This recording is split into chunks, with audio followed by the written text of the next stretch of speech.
한번 따라 하실까요? 제사장 아론의 애환. 제사장 아론의 애환. 애환이라고 하는 말은 슬플 애자와 기쁠 환자입니다. 그러니까 우리 인생이 살다 보면 무슨 일이 있느냐 하면 좋은 일만 있는 것이 아니라 슬퍼할 일도 있고 어려운 일도 있을 뿐만 아니라 또 우리 인생이 고난만 있고 슬픔만 있는 게 아니라 또 인생 곳곳에 간간히 또 뭐도 있다고요?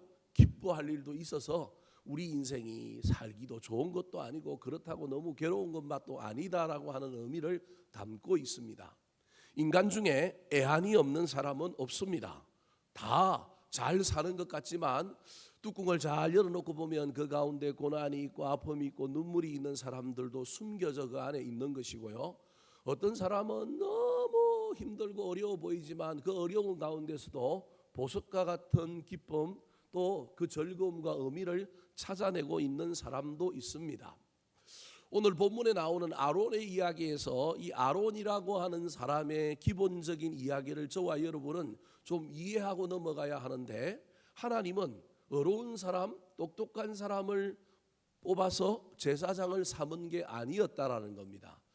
모세의 형이니까, 모세를 지도자 삼았으니까 그도 참 괜찮은 사람일 것이다라고 이야기할 수 있지만, 뚜껑을 열어보면 성경 곳곳에 아론의 이야기는 좋은 면도 많지만 어떤 면도 많으냐면 이해되지 않는 많은 면들이 있습니다. 그 중에 하나가 그 유명한 금송아지를 만들 때 앞장서서 만들었던 사람이 누굽니까? 아론입니다. 그런데 하나님은 그를 누구로 삼아주셨느냐 하면 대제사장으로 삼아주셨어요. 그런데 대제사장을 삼고 하나님이 이렇게 이 같은 나 같은 죄인을 이렇게 불러서 사용하시는구나 감사하고 임직식 잘 치르고 또 첫 번째 예배도 잘 드렸는데 그의 인생에 어떤 일이 벌어졌느냐 하면 아들들이 자기 밑에서 제사장하고 있는 두 아들들이 불을 잘못 드리는 바람에 어떻게 되느냐 하면 죽는 문제가 펼쳐진 거예요. 오늘 본문에도 그런 이야기가 사실은 기록되어 있는 거예요. 좋은 일만 있는 게 아니고 나쁜 일도 있고요. 나쁜 일만 있는 게 아니라 또 좋은 일도 있을 수 있다라는 거예요. 그런데 오늘 본문의 이야기는 그런 이야기였는데 끝은 어떻게 또 끝나느냐 하면 하나님이 어떻게 여겼다고요? 좋게 여겼다. 사람 모세도 좋게 여겼다라고 하는 이야기로 눈물이 나오는 이야기 속에 그 끝은 또 뭘로 끝났느냐 하면 일종의 해피엔딩으로 끝나는 이야기가 오늘 본문의 말씀입니다. 이 이야기가 구체적으로 아론의 이야기고 아론의 이야기를 현대로 적용한다면 사역을 하고 있는 목사와 같은 저희들에게 해당되는 이야기인데, 이 이야기 속에서 저는 많은 위로를 받고 또 많은 은혜를 받습니다.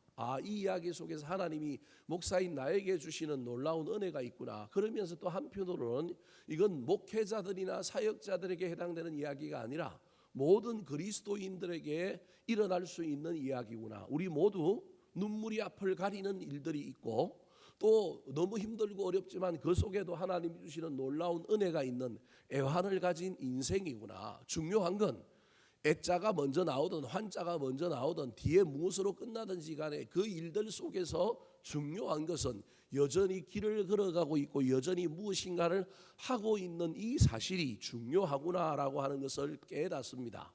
오늘 본문에 나타난 아론의 이 두 가지 일이 겹치는 사건들을 통하여 그에게 주셨던 하나님의 놀라운 은혜를 우리도 깨달을 수 있게 되기를 예수님의 이름으로 축원합니다.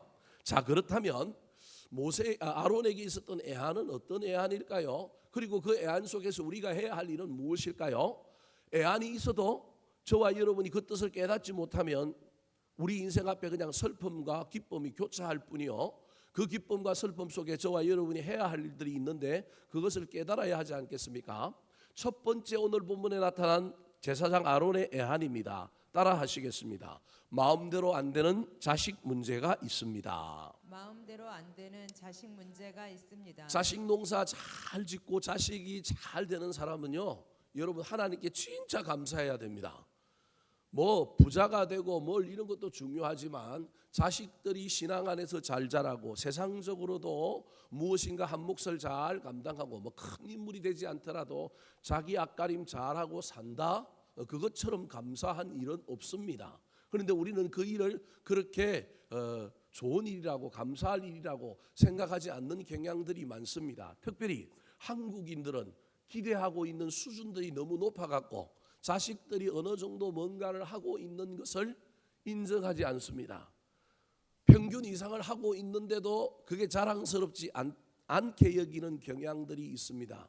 사랑하는 성도 여러분, 꼭 판사가 되고 검사가 되고 대통령이 되고 국회의원이 되고 뭐 큰 돈을 벌어야만이 자식이 잘 되는 것은 잘 됐다고 이야기할 수 있는 것은 아닙니다.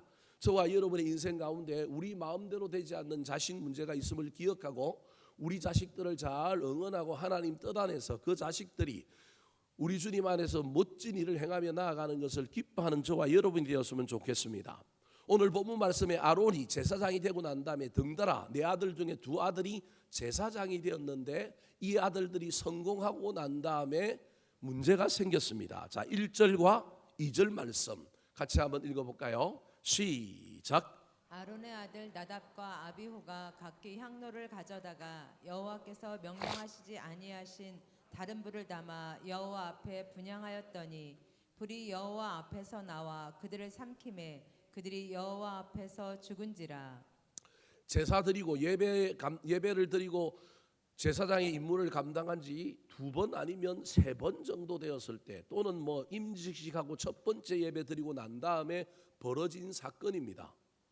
그렇게 멋진 일에 같이 쓰임 받는다고 여기고 우리 아들들이 이제 멋지다라고 생각했던 시점에 이 아들들이 하나님 앞에 무슨 불을 드렸다고요? 다른 불을 드렸습니다. 편리주의 때문에 성막 안에 있는 그 번제단 옆에 있는 향로를 가져가야 되는데 누구 향로를 가져갔어요? 각기 향로, 자기 향로를 가지고 갔습니다. 편리주의죠. 거기다가 무슨 불을 갖다 드렸느냐 하면 다른 불을 가져다 드렸습니다. 이 다른 불은 자기 집에 있는 불일 가능성이 있습니다. 번제단에서 그 불을 가져다가 성소에 들어가서 분향단에 불을 피웠어야 했는데 그 일을 하지 않은 겁니다. 어떤 의미에서 보면 오늘 본문에 보면 모세가 이 사건이 끝나고 난 다음에 뭐에 취하지 말라고요? 술 취하지 말라라고 하는 이야기 속에서 그들이 성공하고 난 다음에 어떤 의미에서 포도주에 취해서 잠들었다가 늦게 일어나서 불이 나게 그 일을 하려다 보니 편리주의에 빠져가지고 자기 집에 있는 향로와 자기 불을 가져다가 하나님 앞에 드렸더니 불이 여호와 앞에서 나와 그들을 삼킴으로 그들이 어떻게 된 거예요? 죽게 된 겁니다. 하루아침에 생떼 같은 자식 둘을 잃은 겁니다. 그것도 여러분 뭐 하다가 죽었느냐 하면 여호와 앞에서 죽었습니다.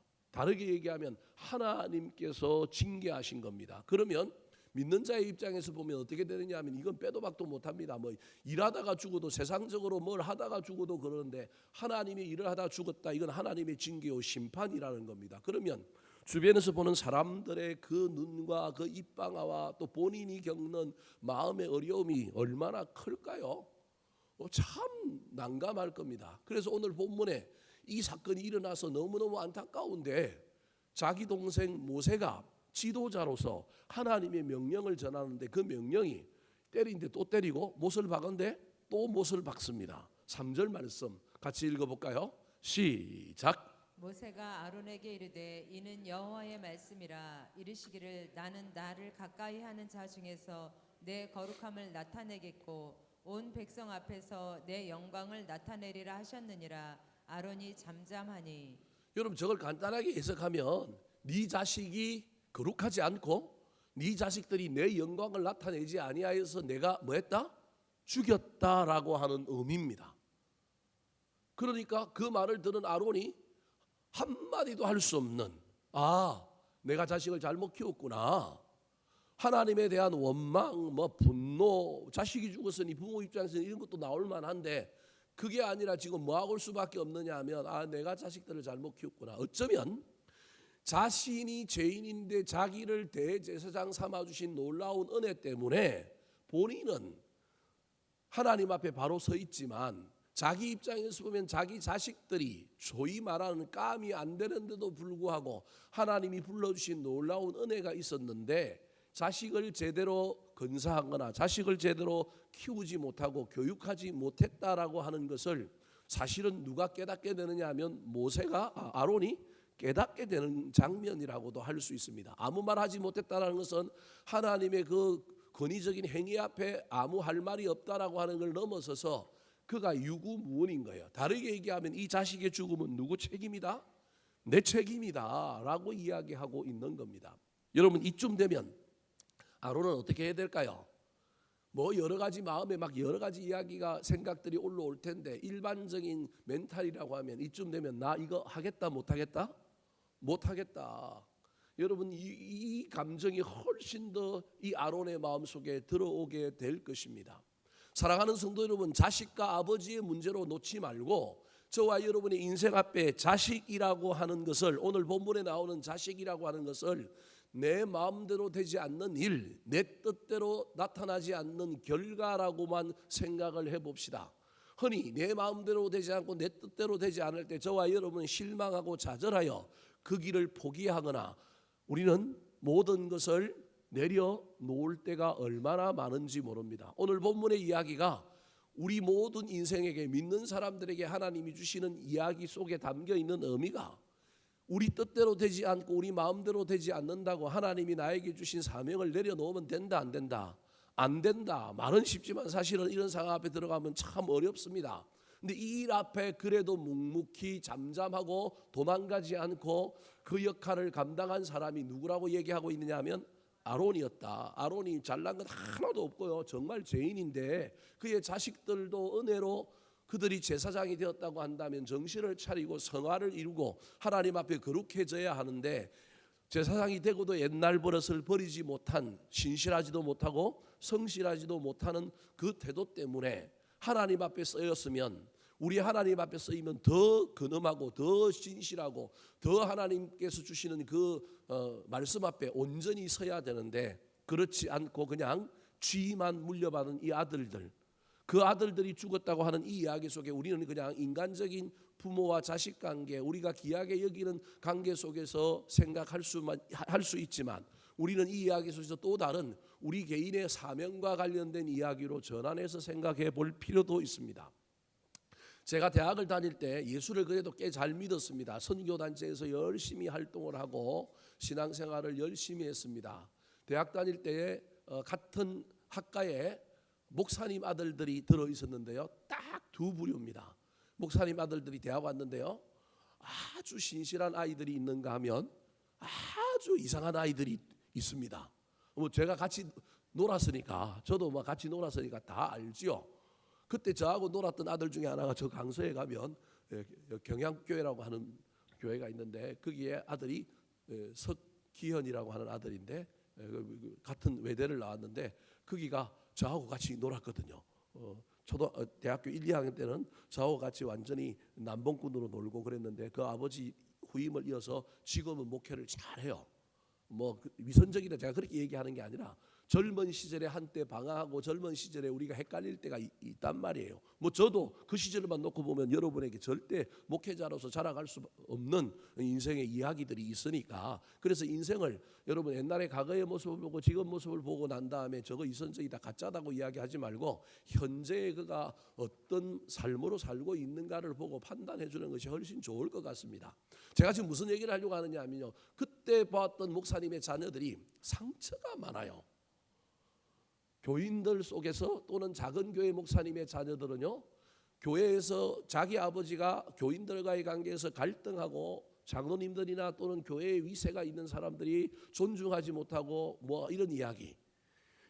우리 부부도 그러면 안 되는데 간혹 거실에 앉아서 부부끼리니까 이야기를 하는데 그 이야기를 자식들이 들을 수 있다는 사실을 모르고 젊은 시절에 했던 것들이 생각이 나더라고요. 근데 그런 것 때문에 아이들이 모르는 것 같지만 다 어떻게 할까요? 다 아는 거예요. 그러니까 이 아이들이 어린 시절에 청소년기를 지나면서 신앙생활을 제대로 해야 되는데 엄마 아버지가 자기도 모르게 했던 이야기들, 이런 것 속에서 상처가 되고 신뢰하지 못하고 이 아이들이 어긋나기 시작하는 거예요. 목회자들의 자녀들만 그런 것은 아니고요. 선교사들의 자녀들은요, 더 큰 상처와 더 큰 인생의 문제를 가지고 있습니다. 선교사님들이 자기는 은혜를 받아서 선교지에 다 문화권에서 열심히 사역을 하는데 이 사역을 함에 있어서 늘 문제는 자녀들입니다. 이번 여름에도 선교사님들이 세 분이 우리 교회 구원하는 선교사님들이 세 분이 왔다 갔습니다. 필리핀에 있는 우리 이진우 선교사님이 왔다 갔고요.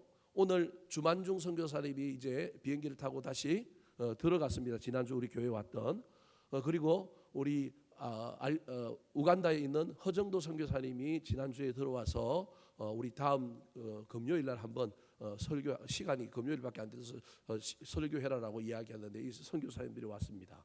선교사님들이 방문하면 식사를 대접하고 뭐 이런 이야기를 하는 가운데 제가 늘 물어보는 게 자녀들은 어떠냐. 그리고 자녀들을 같이 데리고 오면 자녀들이 걱정돼서 자녀들한테 물어봅니다. 넌 그 나라가 좋냐? 넌 한국에 안 들어오고 싶으냐? 늘 물어보면 애들의 반응 속에서 이 아이들이 지금 어떤가에 대한 게 보입니다. 그리고 저는 끝나고 그 아이들이 들어가고 그 선교사님 들어가고 나면 그 선교사님들을 위하여도 기도하지만 저는 그 자녀들을 위하여 반드시 기도합니다. 얼마나 그 자녀들이 힘들까요? 아버지는 그 나라가 좋아서 그곳에 갔지만 자기는 좋아서 간 거예요? 아니면 아버지 때문에 간 거예요? 아버지 때문에 갔잖아요. 그런데 뭐도 맞지도 않죠. 그 다음에 과도한 부담감이 있죠. 뭐 이러다 보니까 삐뚤어지기 쉽고 그 정상적이라고 표현이 좀 그러기는 하지만 그 과정을 거쳐가지 못하는 자녀들이 얼마나 많은지 모릅니다. 그래서 자식의 문제는 영원한 숙제입니다. 오늘 본문에도 이 아론이 어쩌면 그 숙제를 지고 있는 사람이다. 객관적으로 보면 아론이 잘못했다. 그 아버지가 모범을 보이지 못했다. 그 아버지가 자식 교육 못 시켰다라고 우리 인간의 눈에는 보이지만 여러분 이게 우리 마음대로 되지 않는 문제라는 겁니다. 오늘날 현대 한국교회의 모든 목회자와 모든 중직자들의 문제가 사실은 이 문제에 걸려 있습니다. 이제요 한국교회 다음 세대의 신앙이 그대로 전수되는 확률이 30% 40% 될까 말까 할 겁니다. 이제 60%는요. 그 다음 세대가 예수를 믿는다 안 믿는다? 안 믿는답니다. 여러분 그래서 우리 집에 자식들이 다음 세대임에도 불구하고 예수를 믿고 신앙생활을 한다? 여러분 감사하셔야 됩니다. 아니 진짜입니다. 다른 사람 가정을 보고 비난하거나 그렇게 하지 말고 여러분 할 수만 있다면 우리 자녀들을 보고 감사할 뿐만 아니라 또 우리 자녀들의 문제가 내 뜻대로 되지 않고 내 마음대로 되지 않을 때 저와 여러분이 해야 할 일은 그것 때문에 위축되고 그것 때문에 사람들 앞에 내가 뭘 이야기하는 것이 부끄럽고 이럴 것이 아니라 그럼에도 불구하고 여전히 오늘 본문처럼 무슨 일을 하면 되느냐 하면 아론처럼 눈물이 앞을 가리고 힘든 일이 있어도 그 일을 감당해야 합니다. 그러면요 똑같은 배에서 태어난 내 아들인데 이 나답과 아비후는 제가 보기엔 좀 준비가 되지 않고 끌렁끌렁한 아이들이었다고 한다면 셋째 넷째인 엘르아살과 이다말이라고 하는 아들은요 이 풍랑 인연하여 더 멀리 가고 빨리 가게 되는 놀라운 역사가 일어나게 되는 겁니다. 인생이 아직 끝나지 않았습니다. 그래서 너무 실망하고 좌절할 것이 아니라 우리 인생에는 늘 마음대로 되지 않는 자식과 같은 문제가 있다고 하는 것을 잊어버리지 말아야 합니다. 사도 바울도 여러분 자식은 아니지만 이 자식에 해당되는 인생의 문제가 있었지 않습니까? 삼청천을 경험하고 늘 그렇게 복음을 전하며 전 세계를 다녔지만 여러분 사도 바울에게도 문제가 있지 않습니까? 그 연약함이 그걸 성경에는 뭐라고 얘기해요? 가시가 있었다. 뭐 눈에 가시가 있었는지 어디에 가시가 있었는지 모르겠지만 그게 뭐 간질인지 아니면 안질인지 뭔지는 알 수 없지만 사도 바울 스스로가 자기가 하고 있는 일과 자기의 영향력과 자기의 사역에 걸맞지 않는 연약한 부분이 무엇인지는 알 수 없지만 그에게도 있었다. 근데 그 연약함 때문에 때로는 낙심하고 절망스러울 때에도 그는 그럼에도 불구하고 그거 없애달라고 하나님께 간구하였더니 하나님이 내 은혜가 내게 뭐하다고요? 족하다. 여러분 그 말은 그거 붙들고 살아가라라고 하는 말입니다. 우리 인생이 다 해결되고 다 고쳐져야만이 되는 것이 아니라 때로는 하나님이 우리에게 부족한 상태로 문제 있는 상태로 여전히 우리에게 그것을 주실 것입니다. 그때 저와 여러분이 해야 할 일은 아론도 마음대로 안 되는 자식이 있었구나. 내 인생에도 이런 일이 있구나. 나는 어떻게 해야 될까? 슬픔이 눈앞을 가리더라도 내가 가야 할 길을 여전히 가야겠구나. 깨닫는 저와 여러분이 되기를 예수님의 이름으로 축원합니다. 두 번째 제사장 아론의 애안이 무엇일까요? 따라 하시겠습니다. 눈물을 머금고 예배를 완성해야 합니다. 눈물을 머금고 예배를 완성해야 합니다. 이미 첫 번째에서 다 이야기한 겁니다. 자기의 사명을 놓치지 않은 사람이 누구냐 하면 아론입니다. 자식이 죽었으면 이 죽은 자식을 부여안고 슬퍼해야 부모요, 그 자식의 장례를 잘 치러야 부모인데요, 모세가 갑자기 나타나더니만 여러분 장례를 못 치르게 합니다. 4절 말씀 같이 읽어볼까요? 4절입니다. 시작. 모세가 아론의 삼촌 우시엘의 아들 미사엘과 엘사반을 불러 그들에게 이르되 나와 너희 형제들을 성소 앞에서 진영 밖으로 메고 나가라 하매. 자, 형제 자매가 또는 아들을 위하여 아버지가 장례를 치러야 되는데 모세가 딱 가로막고 다른 사람들에게 장례를 치르게 합니다. 아론의 삼촌 우시엘의 아들 미사엘과 엘사반이니까 모세와 아론에게는 사촌입니다. 사촌. 그러니까 사촌들을 동원해 가지고 뭐 하게 하느냐 하면 죽은 두 아들 장사를 치르게 하는 거예요. 너희들이 진영 밖으로 메고 나가라, 그런 말입니다. 왜 그러느냐 하면 여러분, 이 이야기의 핵심 중에 하나가 신약 성경에 나오는 선한 사마리아인 비유에 나오는 것처럼 제사장과 레위인은 강도 만나 거의 죽어가는 그 사람을 돌보지 않고 그냥 지나갔습니다. 지나간 이유는 여러분, 그들이 시체를 가까이 하거나 시체를 만지게 되면 부정한 몸이기 때문에 하나님께 들어가서 예배를 드릴 수 없거든요. 지금 뭐 하다가 생긴 일이냐 하면 아침에 일어나서 성전의 예배를 가동하기 위하여 준비하다가 누가 죽은 거예요? 나답과 아비후라고 하는 아들이 죽은 거예요. 오늘날로 치면 목사가 아침에 뭘 준비하다가 지금 사고가 벌어진 거예요. 그래서 이 사고 때문에 여러분 예배가 중단될 위기가 사실은 있는 거예요. 인간적으로는 이해가 안 되지만 모세는 공동체 차원에서 이 예배가 진행되어야만이 백성들이 다 와서 지금 자신들의 죄를 해결하고 예배를 드리고 하나님께 나아갈 수 있는데, 예배에는 예배의 집례자가 없이는 예배가 이루어질 수 없단 말이에요. 그래서 아론이 이 시체를 수습하여, 비록 아들이지만 이 시체를 수습하여 장례를 치르면 제사장이 없는 거예요. 대제사장도 없고 그 밑에 있는 제사장은 2명은 뭐 했어요? 죽었어요. 그래서 지금 모든 제사를 진리할 사람이 없게 되니 백성들은 이날 제사를 지낼 수 있어요, 없어요? 없게 되는 거예요. 그래서 모세는요, 한 개인의, 자기 조카잖아요, 한 개인의 죽음 아픔보다는 지금 현재 상황에서 중요한 것은 공동체를 위하여, 백성들을 위하여 이 예배를 드려야 된다라고 하는 입장에서 이 일을 이렇게 지시하고 있는 거예요. 그래서 사촌들이 책임지고 조카를 장례를 치러줌으로 아버지를 대신하여, 여러분 우리 가족들 중에 혹시 부모가 일찍 돌아가셨으면 부모를 대신하여 삼촌들이 누구 역할을 하는 거예요? 아버지 역할을 하잖아요. 그런 것처럼 지금 아론이 부모 역할을 할 수 없으니 누구 보고 하라고 그러느냐 하면 소위 말하는 삼촌들을 보고 그 일을 하라고 감당하고 있는 거예요. 나답과 아비후에게는 삼촌이 되는 거죠.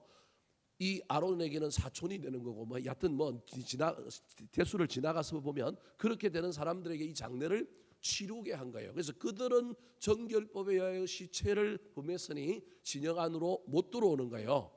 장례 치르고 6일, 7일, 8일 정도는 이 바깥에서 정결하고 나중에 어디로 들어와야 되느냐 하면 진영 안으로 들어와야 되는 거예요.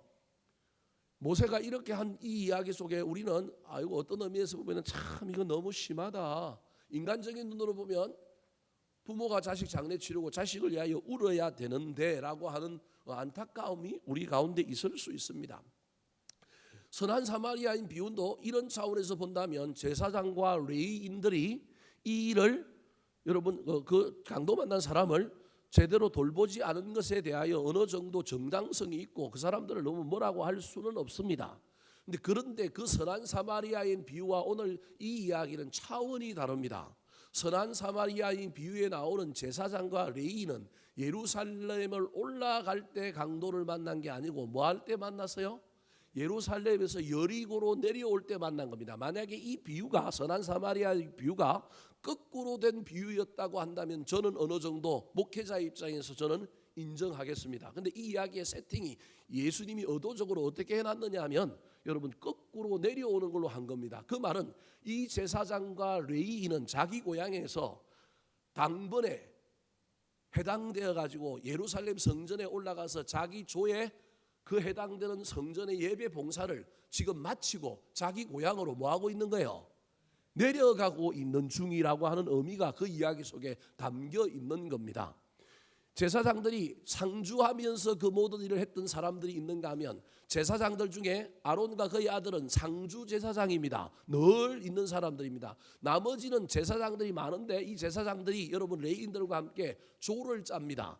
24반차라고 24개 조를 짜는 거예요. 그래서 1년에 한 번 정도 예루살렘 성전에 올라가서 지방의 제사장들은 이 예배를 주관하고 집례합니다. 대제사장과 상주하는 제사장들과 함께 더불어 합니다. 사가랴라고 하는 세례 요한의 아버지가 여러분 지방에 있는 제사장이었습니다. 그런데 조가 되어서 자기가 당번이 되어서 예루살렘에 올라가서 제사 지내다가 하나님 만나고 입이 어떻게 돼요? 멀게 입이 다물어지게 되잖아요. 이게 그 반차에 따라서 올라간 그게 구약도 동일한 이야기거든요. 그러니까 신약에 나오는 이 선한 사마리아인 비유에 나오는 제사장과 레위인은 중요도의 입장에서 보면 이건 절대적으로 다른 것보다 우선하고 지켜야 된다라고 하는 의미보다는 이건 그래도 타협할 수 있고 또는 우선순위의 문제에 있어서 생명이 더 귀하냐 내가 지방에 가서 내 고향에서 제사장 역할을 감당하는 것이 더 중요하냐의 문제에서는 여러분 생명의 우선순위가 더 있다라는 겁니다. 왜냐하면 지방에 자기가 있던 제사장에 자기가 올라가서 일주일 동안 그 제사장 역할을 할 때 그걸 감당하는 예비 제사장들과 예비 레위인들이 남겨져 있어서 그 일을 여전히 뭐하고 있는 거예요?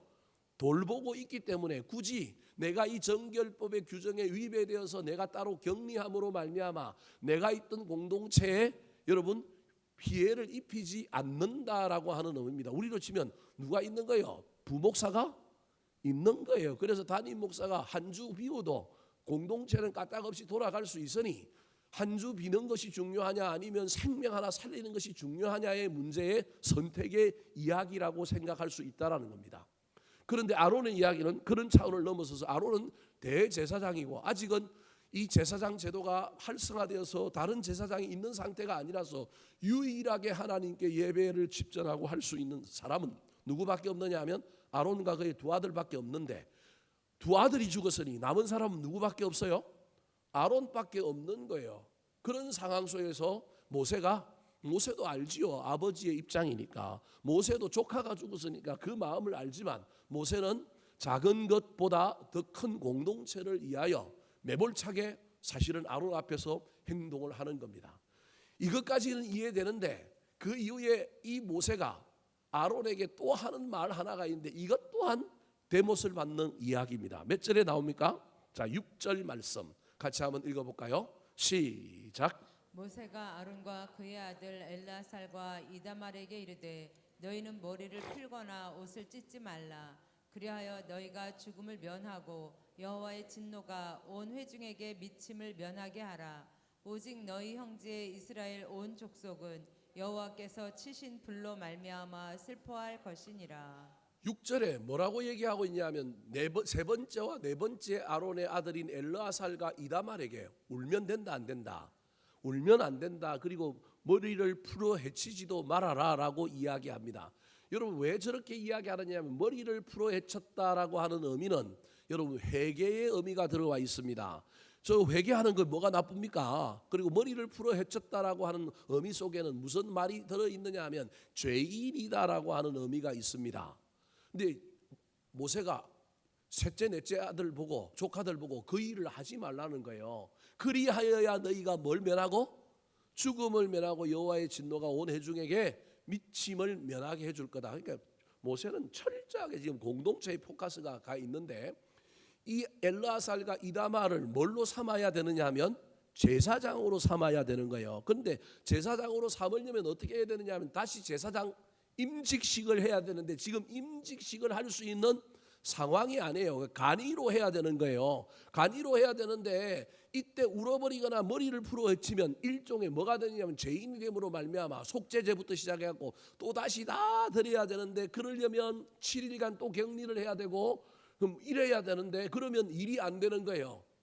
그런데 그렇게 하고 이들을 세우고 나면 시간적으로 안 될 뿐만 아니라 만약에 울고 머리를 풀어헤치고 자신들이 죄인이라고 또 다른 의미로 형제들의 죽음에 공감하는 마음을 가졌다고 하는 이야기는 영적으로 같이 연결되었다라고 하는 의미가 있는데, 그러면 이들이 죄의 전과 연계성 때문에 이들을 간이로 세우면 하나님이 이들이 부족하다고, 함량이 부족하다고 뭐 할 가능성이 있다라는 거예요.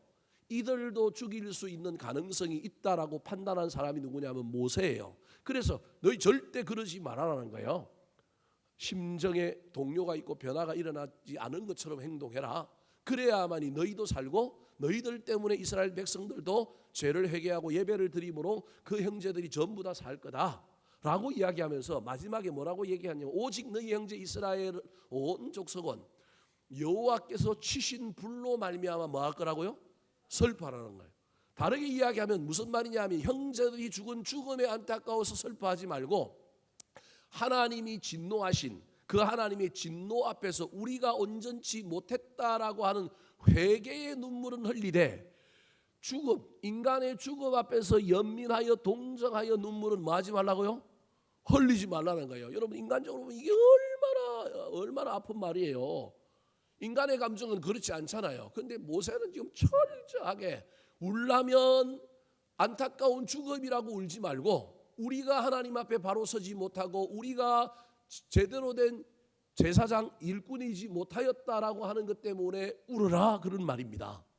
여러분, 울더라도 울음의 내용과 성격이 달라야 한다는 겁니다. 회개의 눈물은 되는데 연민과 동정의 눈물은 안 된다라고 이야기합니다. 그리고 나서 모세가 명령합니다. 너희들을 대신하여, 나답과 아비후를 대신하여 너희들을 내가 뭘로 세우겠다?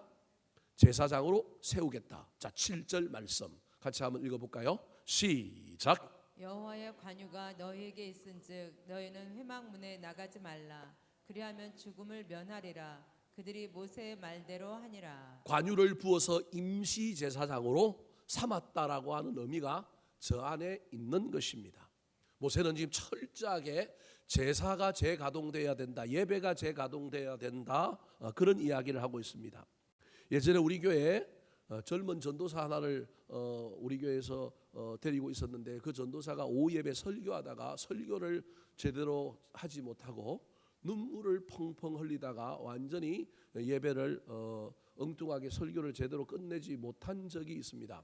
제가 부교육자들에게 설교 문제를 가지고 이야기해 본 적은 한 번도 없습니다. 내용이 틀렸다, 옳다, 해석이 왜 그러냐, 구성을 왜 그렇게 했느냐, 너 설교 좀 잘했으면 좋겠다, 이런 말을 지금까지도 한 번도 해본 적은 없습니다. 그런데 그날은 그 친구를 불러서 제가 오늘 이 본문에 대한 이야기를 하면서 혼을 내면서 이야기를 했습니다.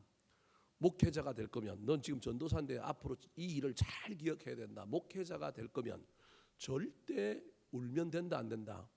안 된다. 누가 죽어도 울면 안 되느냐 하면, 너희 아버지가 죽어도 뭐 하면 안 된다? 울면 안 된다. 제가 심하게 얘기를 했습니다.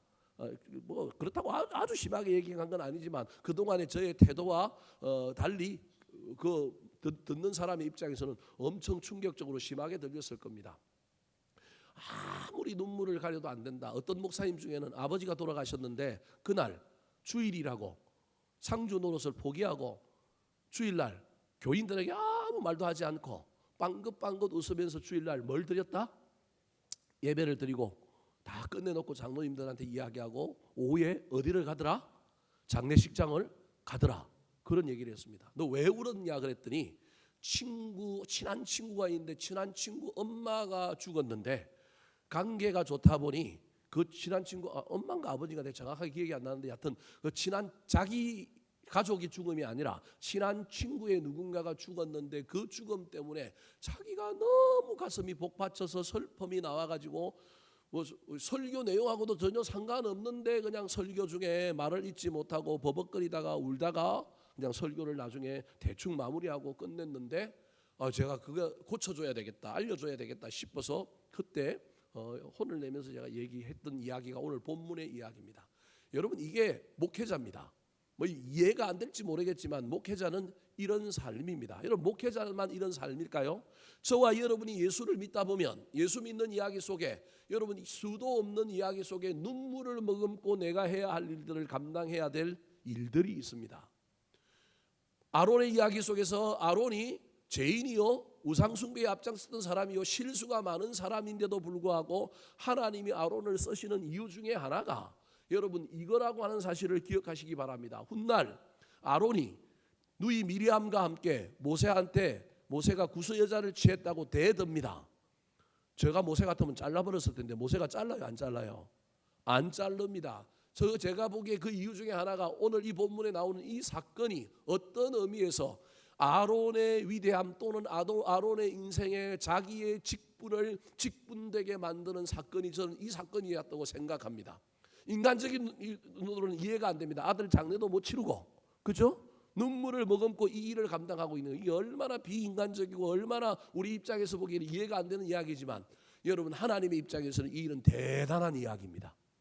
그래서 어떤 의미에서 하나님은 아론을 끝까지 책임져 줬다라고 저는 생각합니다. 이 말이 여러분에게 어떻게 들릴지는 모르겠지만 사랑하는 성도 여러분, 예수 믿다 보면 눈물을 머금고 세상 사람들이 하는 것과 전혀 다른 방식으로 우리가 여전히 우리에게 맡겨진 일들을 감당해야 될 때가 있다고 하는 사실을 기억했으면 좋겠습니다.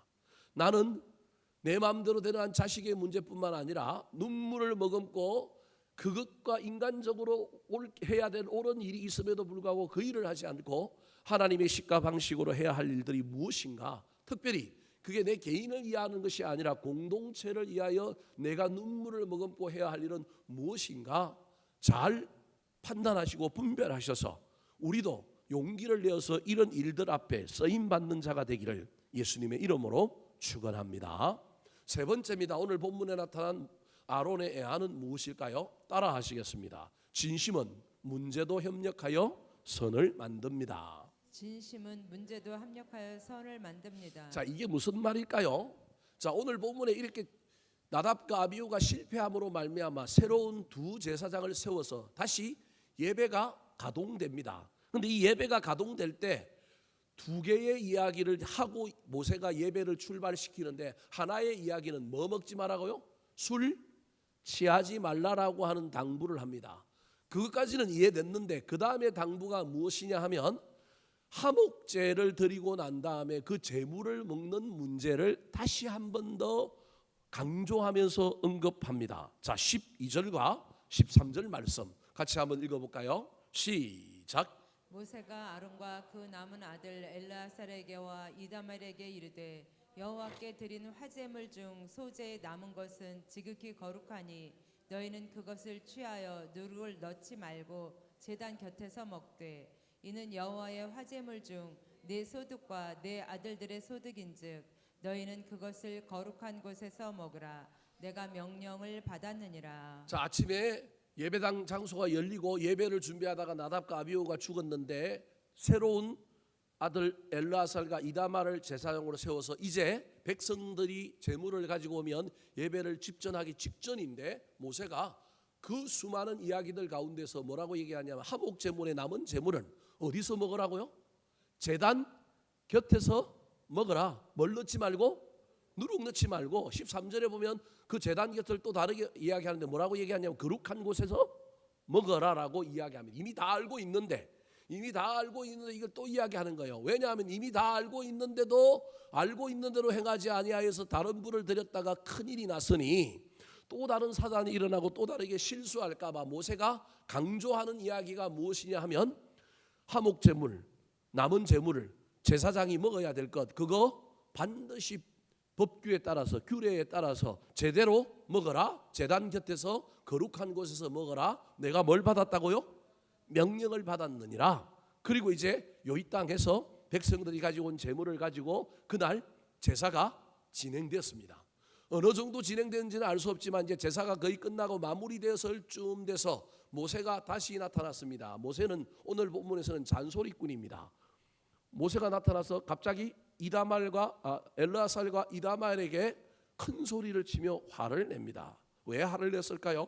16절 말씀 같이 한번 읽어볼까요? 시작. 모세가 속죄제 드린 염소를 찾은즉 이미 불살랐는지라 그가 아론의 남은 아들 엘르아살과 이다말에게 노하여 이르되. 사실은 누구한테 노해야 되느냐 하면 아론에게 노해야 되는데 아론이 형이니까 아들들을 혼내는 것을 통하여 누구까지 지금 혼내고 있느냐 하면 아론까지 혼내고 있는 장면입니다.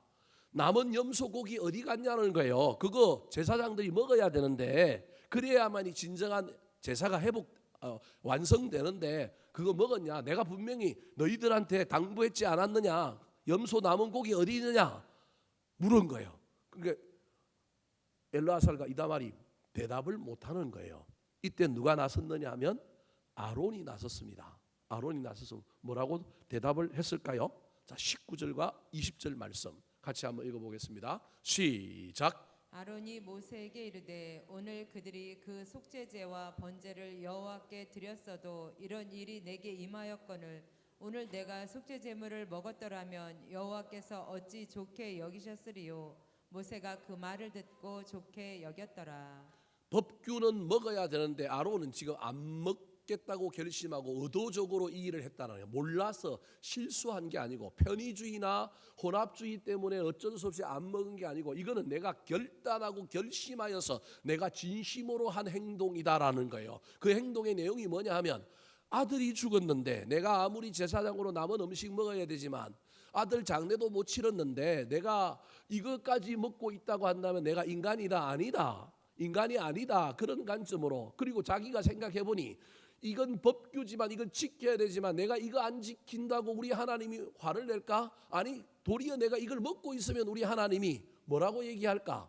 공동체의 우선순위 때문에 어쩔 수 없이 장례도 못 치른 것까지는 자신도 인정하고 하나님도 좋아하겠지만 이 정도 실수, 이 정도 문제는 우리 하나님도 용인하실 것이다. 아니 내가 벌을 받아도 좋다. 지금 저 19절의 이야기 속에서 이야기하고 있는 건 이건 내가 책임질 각오하고 뭐한 거라고요?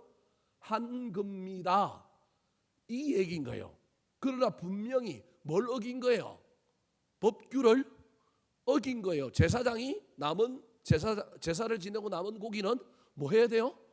먹어야 되는데 눈물이 앞을 가려서 안 넘어간다라는 거예요. 그런데 이 안 넘어가는 자기 인간적인 그걸 넘어서서 자기가 이 문제를 묵상해 볼 때 하나님도 내가 이거 먹는 것 좋아하지 않을 것이라고 하는 확신 때문에 내가 이 일을 했다라는 거예요.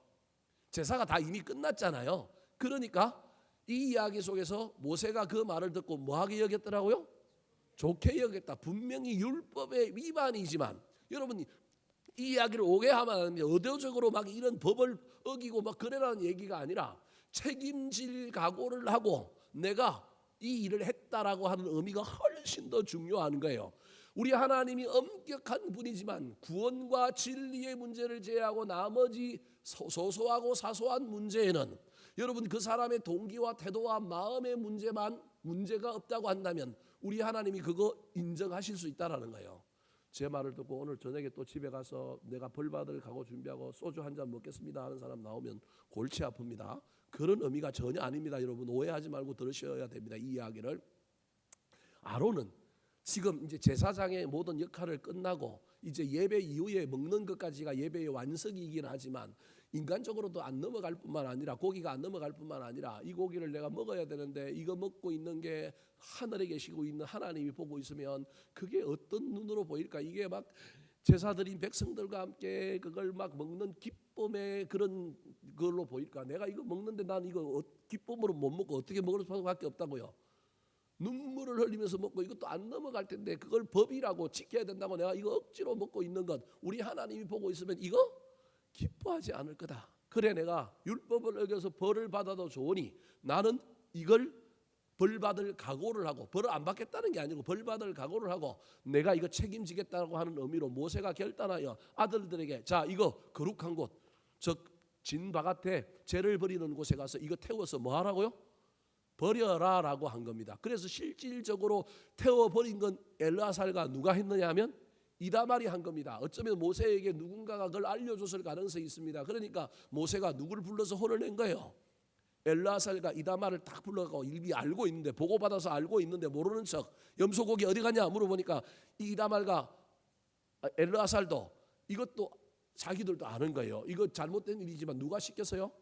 아버지가 시켜서 아는 거예요. 그래서 이들이 대답을 쭈삣쭈삣 못하고 있는 거예요. 그러니까 대답하고 있는 사람도 알고 질문하는 사람도 알고 있는 상태에서 대답을 못하는 변명 아버지가 시켰습니다. 이렇게 하지 않아요. 이 아들들이 그냥 뭉개고 그냥 있는 거예요. 그랬더니 막 모세가 화를 내는 거예요. 그 장면을 지켜보겠던 아론이 딱 나서고 이실직고를 하는데 이거 먹을 수가 없더라. 내가 이거 먹고 있으면 하나님도 기뻐하지 않을 것 같더라. 그래서 나 안 먹었다. 그 말은 나한테 내린 벌이 있으면 내가 예배 이제 다 끝났으니 내가 뭐 받겠다?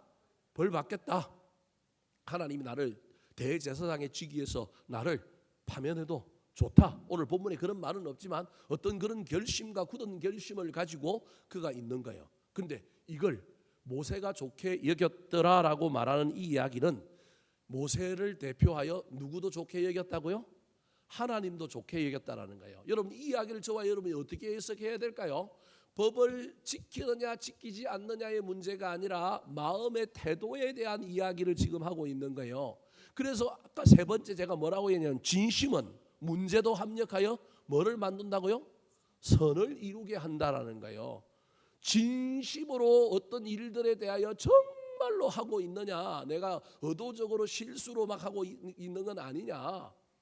여러분 우리 인생 앞에 특별히 아론의 인생 앞에 자식들이 내 마음대로 되지 아니하여서 이런 문제도 펼쳐지지만 때로는 내가 죽을 각오를 하고 때로는 내가 벌받을 각오를 하고 했는데 이 일이 도리어 합력하여 뭘 이룰 때도 있다고요? 선을 이룰 때도 있다. 이게 우리 인생이다. 특별히 사역자의 삶에 보면 이런 일은 허다합니다. 공을 막 들이고 어떤 일을 했는데 결과는 좋지 않았는데 또 어떤 일은 정말로 내가 판판히 실수하고 내가 제대로 하지도 않았는데 좋게 나오는 결론이 있을 때가 얼마나 많은지 모릅니다. 하나님께서 지금 요구하고 있는 것은 마음의 동기가 마음의 진심이 무엇이냐라고 묻고 있는 겁니다. 다르게 얘기하면 나답과 아비후는 법을 지키려고 그 법도 제대로 된 법이 아니라 불만 뭐 하면 된다고요? 피우면 된다. 마음의 진심이 있어요 없어요? 없이 했기 때문에 이 문제가 펼쳐진 거예요. 제일 옳은 것은 마음의 진심으로 옳은 방법으로 예수 믿고 옳은 방법으로 신앙생활 하는 것이 제일 좋습니다.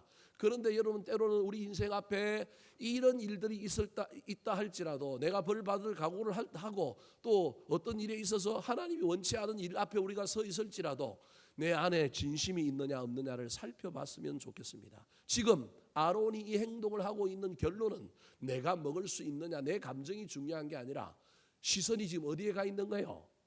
하나님에게 가 있는 거예요. 아까 19절에 보면 여호와께서 어찌 좋게 여기시리요. 그가 한 모든 행동의 마지막 결론이 뭐냐면 하나님의 시각으로 이걸 보고 있는 거예요. 그래서 율법을 어겼느냐 지켰느냐의 문제가 아니라 하나님의 관점이 들어와 있기 때문에 모세도 좋게 여겼고 저 이야기 속에는 누구도 좋게 여긴 거예요. 하나님도 좋게 여겼다. 사랑하는 성도 여러분, 저와 여러분의 마음이 어디에 쓰여져야 하면 내 관점으로 쓰여진 진심은 소용이 없습니다.